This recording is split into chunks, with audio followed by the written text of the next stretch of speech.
안녕하세요. 주식맘사TV입니다. 10월 21일 목요일 오늘의 종목 리뷰 및 내일의 관심 종목에 대해서 말씀드리겠습니다. 영상 보시기 전에 좋아요, 구독, 알림 버튼 부탁드립니다. 자, 금일 새벽 마감한 미국장 나스닥이 0.05% 하락 마감했습니다. 나스닥이 보합으로 마감을 했습니다.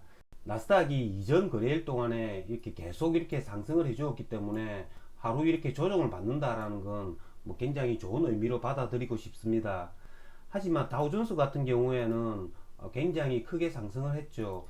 다우존스 같은 경우에는 종가상 거의 역사적 신고가까지 또 다 왔습니다. 그렇기 때문에 미국장은 굉장히 양호한 모습을 보이고 있는 것 같습니다. 오늘 우리나라 코스피 보합으로 마감을 했습니다. 코스피 같은 경우에는 20일 이동평균선 이 저항선을 뚫지 못하는 그런 모습을 나타내고 있습니다.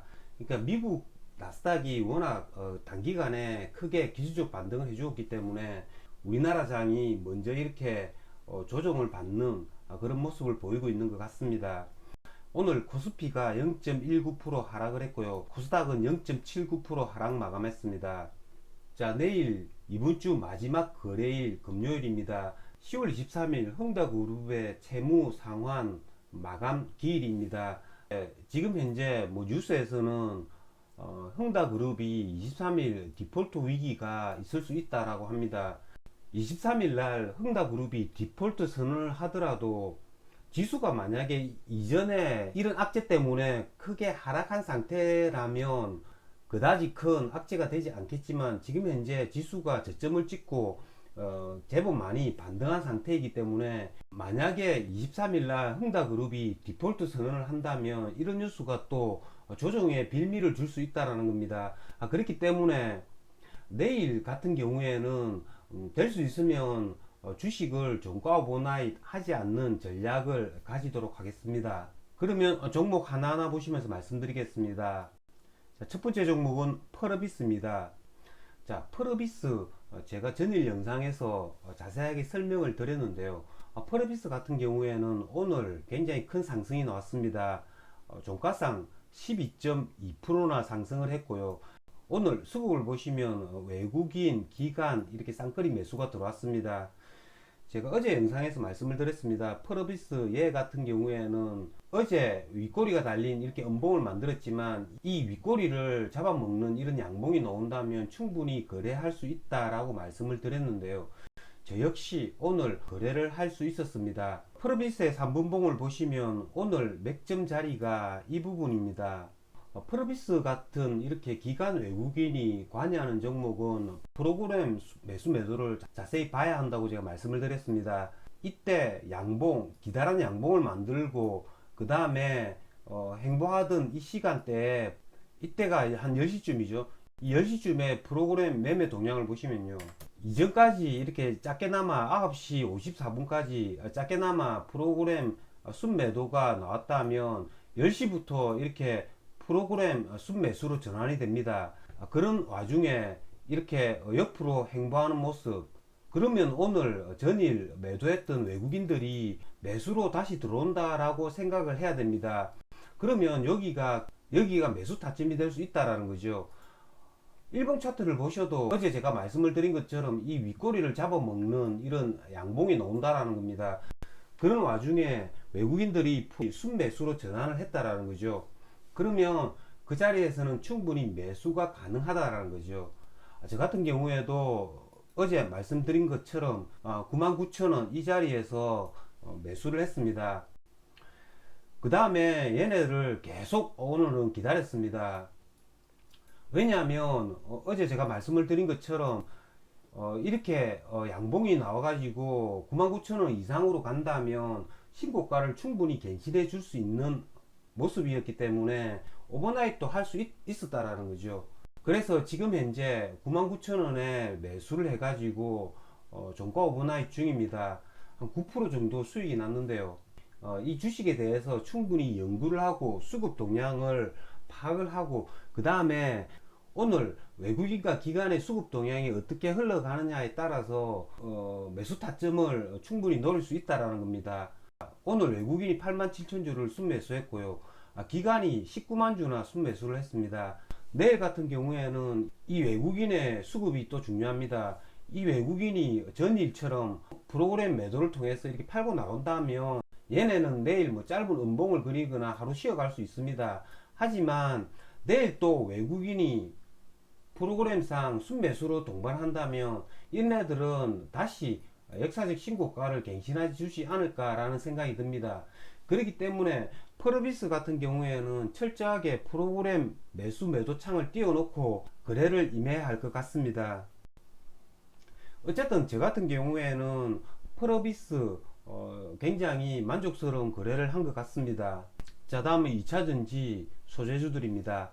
자, 오늘 2차전지 소재주들 굉장히 큰 폭의 하락을 나타냈습니다. 자, 2차전지 소재주 저 같은 경우에는 기준을 잡고 있는 게 LNF라고 말씀을 드렸습니다. LNF 같은 경우에는 지난 이틀 거래일 동안에 기관 외국인의 쌍끌이 매도가 나왔죠. 오늘도 역시 기관과 외국인의 이렇게 쌍끌이 매도가 나왔습니다. 제가 어제 방송에서 LNF 같은 경우에는 20만원 이하때 한번 이렇게 단기 저점을 노려볼 수 있다라고 말씀을 드렸는데요. 오늘 같은 경우에는 LNF가 11선 20만원대가 이렇게 맥없이 무너지는 모습을 보였습니다. 자, 3분 차트를 한번 보시면요. 3분봉 차트상 첫 번째 20만원, 이 20만원대죠. 이 20만원대에서 한번 이렇게 반등은 해주었습니다. 20만 2,500원까지 반등은 해주었죠. 저 같은 경우에는 20만원대 초반에 매수를 해가지고 한번 기다려 봤습니다. 하지만 이게 다시 20만원대를 맥없이 이렇게 무너지는 모습이 나왔다라는 거죠. 거기서 20만원대 여기서는 한번 이렇게 본전에 손절매를 했습니다.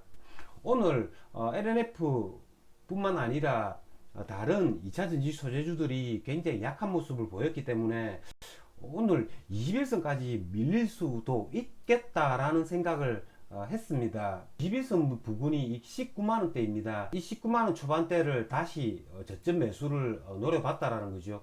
그러니까 10시 18분쯤에 19만원 초반대까지 이렇게 하락을 해 주었습니다. 저 같은 경우에는 19만 2천원 19만 1천원 이 부분에 물량을 매수해 가지고 20일 이동 평균선이기 때문에 한번 기다려 봤습니다. 제가 계속 말씀드리는 부분이었죠. 19만 한 9천원까지 반등을 해 주었습니다. 저 같은 경우에는 얘를 19만 2천원에 매수를 해서 19만 7천원에 수익 실현하고 나왔습니다.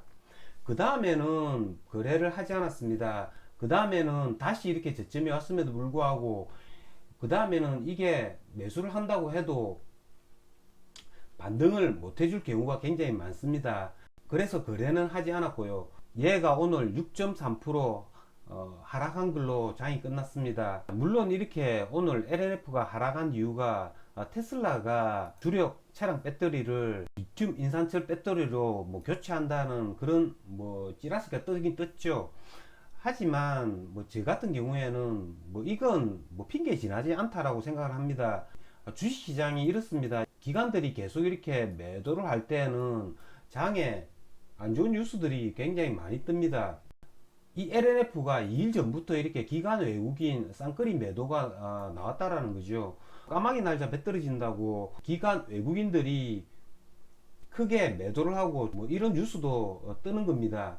뭐 내일 같은 경우에도 다시 한 번 더 이 20일 이동 평균선까지 20일 이동 평균선 19만원대 초반까지 한 번 더 이렇게 하락할 가능성도 많습니다. 내일 뭐 20일 이동 평균선을 뭐 다시 한 번 더 지켜줄 수 있을는지는 모르겠는데요. 이게 두 번째 20일 이동 평균선에 이렇게 터치를 할 때는 첫 번째보다는 조금 더 조심스러운 거래를 해야 된다는 겁니다. 그리고 20일 이동 평균선이 내일 한 번 더 이렇게 무너뜨려 가지고 20일 이동 평균선을 하회한다면 이런 애들은 전저점 비군이었죠. 17만원 이런 지점까지도 생각을 해줘야 된다는 겁니다. 결론적으로 말씀드린다면 이 20일 이동 평균선을 내일 지켜줄 수 있는지 여부가 중요하고요. 내일은 오늘처럼 이 20일 이동 평균선을 맹신하지 말아야 됩니다. 왜냐하면 두 번째로 20일 이동 평균선을 타치하는 부분이기 때문에 이게 무너진다면 17만원까지도 올 수 있다라는 생각을 가지고 거래를 해야 될 것 같습니다. 일진 머티리얼스 역시 LNF와 마찬가지죠. 일진 머티리얼스 어제 방송에서 제가 말씀을 드렸습니다. 20일 이동평균선 거래를 해야 된다라고 말씀을 드렸는데요. 오늘 정확하게 일치를 했습니다. 오늘 20일 이동평균선이 103,000원인데요. 이 103,000원을 정확하게 이렇게 터치를 하고 종가상 107,000원으로 마감을 했다는 겁니다. 일진 머티리얼스도 LNF나 마찬가지겠죠. 내일 다시 이 20일 이동평균선을 터치를 한다면 내일은 조금 조심을 해야 됩니다. 두 번째 20일 이동평균선을 터치를 하는 부분이기 때문에 오늘처럼 뭐 이렇게 자신있게 들어가는 것들이 아니라 조금 조심스러운 거래를 해야 된다는 거죠. 저 같은 경우에는 오늘 일진 머티리얼스도 103,000원, 104,000원 이 부분에 매수를 해가지고 2, 3% 수익을 내고 나왔습니다. 자, 다음 원전 관련주입니다. 자, 원전 관련주들 오늘 크게 상승이 나왔습니다. 자, 원전 관련주들 제가 지난 방송에서도 말씀을 드렸죠. 두산중공업 수급을 잘 보셔야 한다고 말씀을 드렸는데요. 오늘도 두산중공업 수급을 보시면 기간이 51만 주 순매수가 들어왔습니다. 그러니까 이렇게 두산중공업이 반등을 해주었다는 거죠. 물론 오늘 장중에 뭐 이런 뉴스도 떴습니다. 한성우 원장이 올해 말에 조 단위 원전 수주 계약한다, 뭐 이런 뉴스가 뜨긴 떴습니다. 조금 전에 보셨던 2차 전지 소재주 뭐 LNF와 굉장히 상반되죠. LNF 같은 경우에는 전일 기관 외국인이 대량의 매도를 넣으니까 굉장히 뭐 안 좋은 뉴스가 뜨고, 두산중공업 같은 경우에는 기관이 계속 이렇게 순매수를 하니까 뉴스가 또 좋은 뉴스가 떠준다라는 거죠. 제가 주식을 한 지 한 20년 되는데요. 뉴스가 대부분 이렇습니다. 기관 외국인 이런 애들이 매수를 하면 굉장히 호재성 뉴스가 많이 뜨고요. 기관 외국인이 공매도를 포함해 가지고 대량의 순매도를 보이면 그 다음날 별 이상한 뉴스가 또 뜹니다. 저 같은 경우에는 전일 두산중공업을 종가업 원화에 했다고 제가 말씀을 드렸죠.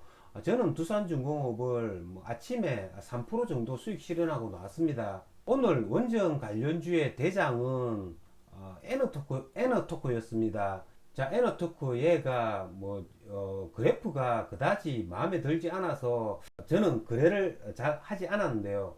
자, 에너토코 이렇게 5일 정도 옆으로 이렇게 행보하는 모습을 보이면서 이렇게 오늘 올려 세우는 그래프를 만들었다는 거죠.